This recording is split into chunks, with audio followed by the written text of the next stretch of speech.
আসসালামু আলাইকুম। সুপ্রিয় দর্শক, আমি ডাক্তার মোহাম্মদ শরীফুল ইসলাম সুমন, একজন প্লাস্টিক ও এস্থেটিক সার্জন। বর্তমানে সহকারী অধ্যাপক হিসেবে কর্মরত আছি জাতীয় বার্ন ও প্লাস্টিক সার্জারি ইনস্টিটিউটে। আজকে আমরা কথা বলবো ক্যান্সার চিকিৎসায় প্লাস্টিক সার্জারির ভূমিকা। আসলে প্লাস্টিক সার্জনদেরকে সবাই মনে করেন আমরা হয়তো শুধুমাত্র আগুনে পোড়া রোগী বা অ্যাক্সিডেন্টে আহত রোগীদের চিকিৎসা করে থাকি, কিন্তু সত্যিকার অর্থে ক্যান্সার চিকিৎসায় প্লাস্টিক সার্জনদের একটা বিশাল ও খুবই কার্যকর ভূমিকা রয়েছে। এখন এটা অনেক বড় টপিক। আমরা যদি আজকে শুধুমাত্র একটা বিষয় নিয়ে কথা বলি, যে হেড নেক ক্যান্সার। তো আমাদের হেড নেক এই রিজিয়নটা, মানে নাক কান গলা এই অংশটা, তো এটা কিন্তু আমরা সবাই মনে করি যে আমার নাক কান গলা এই অঞ্চলে কোনো একটা অসুখ হলেই আমরা ছুটে যাই নাক কান গলা অর্থাৎ ইএনটি বিশেষজ্ঞের কাছে।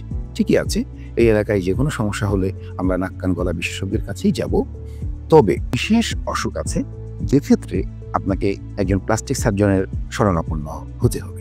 এর মধ্যে আমরা যদি মুখ থেকে শুরু করি, ওরাল ক্যাভিটি ক্যান্সার।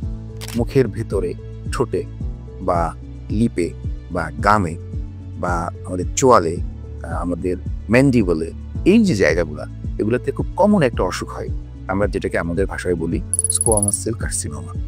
এটা এক ধরনের ক্যান্সার।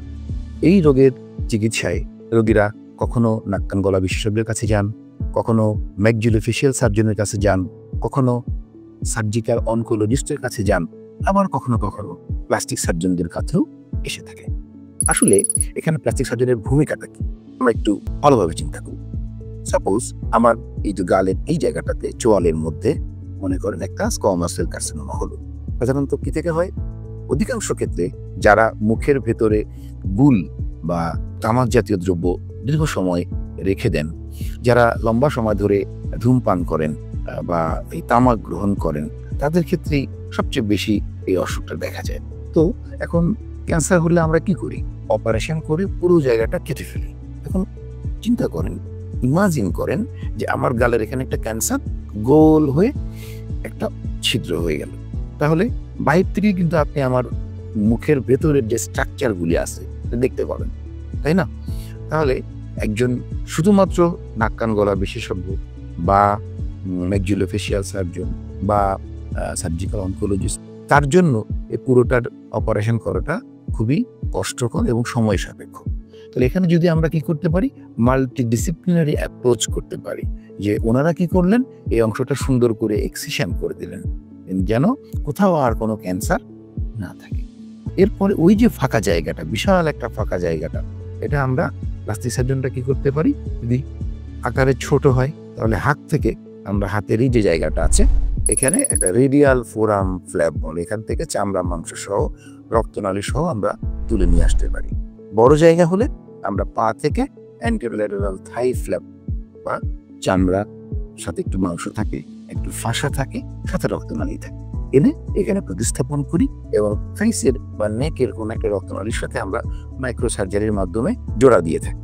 পুরো প্রক্রিয়াটাকে আমরা বলি ফ্রি ফ্ল্যাপ অপারেশন। এটা কিন্তু ক্যান্সার চিকিৎসায় একেবারে আধুনিক একটা চিকিৎসা, যেটা বাংলাদেশে এখন আমরা খুব ফ্রিকুয়েন্টলি করছি। তাহলে এই যে নাক কান গলা এই অঞ্চলের এই ক্যান্সার অপারেশনে প্লাস্টিক সার্জনদের একটা গুরুত্বপূর্ণ ভূমিকা আছে, এটা কিন্তু আমাদেরকে এখন মনে রাখতে হবে, মাথায় রাখতে হবে। কাজেই নাক কান গলা বিভাগের যে কোনো বড় ধরনের ক্যান্সার সহ এই জাতীয় চিকিৎসায় আপনারা প্লাস্টিক সার্জনের শরণাপন্ন হতে পারেন।